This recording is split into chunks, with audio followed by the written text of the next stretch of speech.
Okay mate, here's the walk around of the car you were asking for. It's just been washed. Alloys are all pretty good in neck. I mean, they're little marks if you're totally fussed with things like that. Take you around them all.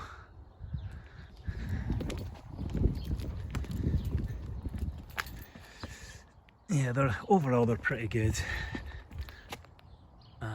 There we go. So that's the car. There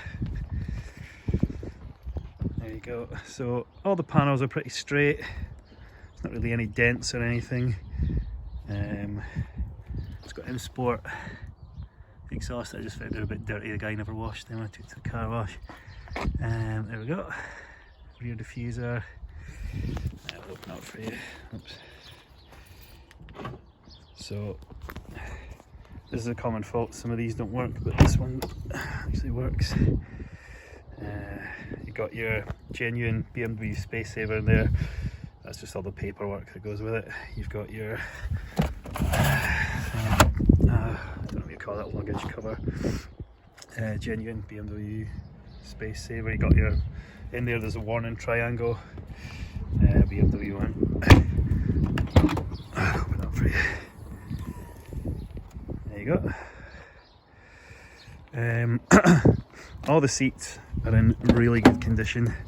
They obviously aren't the original seats. I think they must have came off a really low mileage car because the bolster is pretty much perfect. I mean, there's no marks. A bit dirty down there, should have washed that for you thought. But yeah, overall the interior, I mean, they're really comfy as well. So I'll start it up for you. Okay, so you got an M3 steering wheel with a Swed centre. Okay, so now it says service. I've actually just serviced it, so I need to reset that. But you'll see there's no warning lights or anything. SOS warning lights. The reason that comes on, these aren't the original clocks. I fitted cruise control to it, and I had to change the clocks as well. So the car that came off, I've had SOS, but you just clear that. Apparently there's no way of coding it out. I got a guy to have a look at it, but he couldn't do it. Yeah, so there you go. Then you've got your Android unit. That'll come on in a second. And with that, so you've got your digital radio. It's all touch screen. I'll come out of the radio, though it's difficult doing this one-handed. And I'll let you see. You've got onto your apps. You've got your dash cam. Okay, so your dash cam's up there. That takes the video of it. If I see it's recording already, so it's set up to record on start. Come out of that. So as I say, it's difficult doing this one-handed. At home, you've got. I mean, you've got Chrome and everything. If you've got a Wi-Fi signal, you can go online. Let's see, you've got navigation. When it comes on, there we go.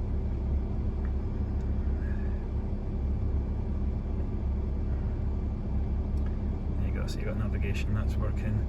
There you go. Exit. You've got your rev counter.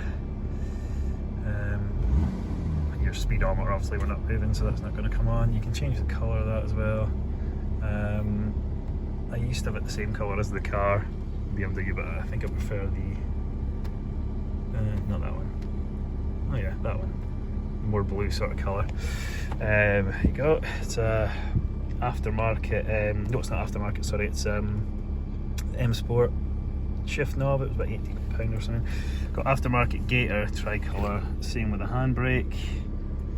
It's full M Sport. It wasn't an M Sport initially, so I've converted everything to the headliner. You know, absolutely everything's M Sport now.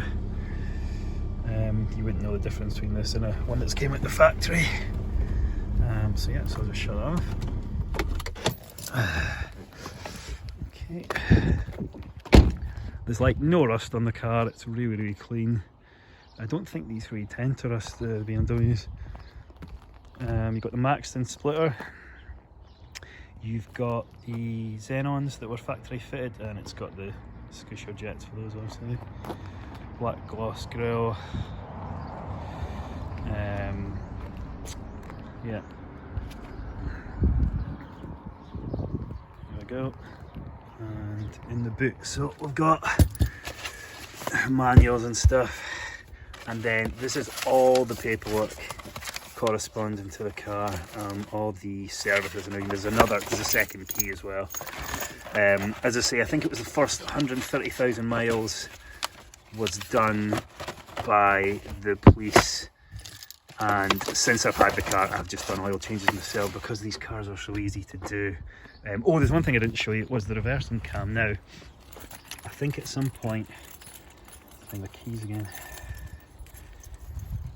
oh, bear with me, I'll put the keys down somewhere. We'll use the spare keys. Oh no, that's the keys, right. At some point the reversing cam, for being washed, has got water in it. So if I select it, sometimes it works, sometimes it doesn't, and it's not working. There you go, it's wanting to come on. So there's actually a new reversing cam in the boot.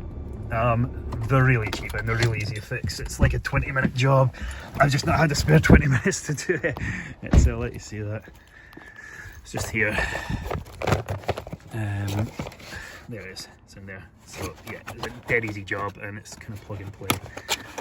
But yeah, I think they're kind of aftermarket and they're not the best. Once you take them to a jet wash 5 or 6 times, I think they get water into them and they just go. But yeah, that's the car. Give me a shout if you've got any questions. Oh, now, yeah, one thing to show you. So the only evidence that there's ever been a police car is, I don't know if you can see that, 3 studs on the roof bars. They've got grommets on them. That's where the sirens have been, and this little mark here. Now I think that's where the power for the sirens has came through. They filled it and sprayed it, and over time it's just kind of cracked away. I've just lived with it. You could spray it, or you could gloss black, vinyl the roof if you really want to hide it. But yeah, that's the only evidence that there's ever been a police car. And I say the mileage is high, but you really wouldn't know it. It's a solid car. So there you go. Okay, cheers.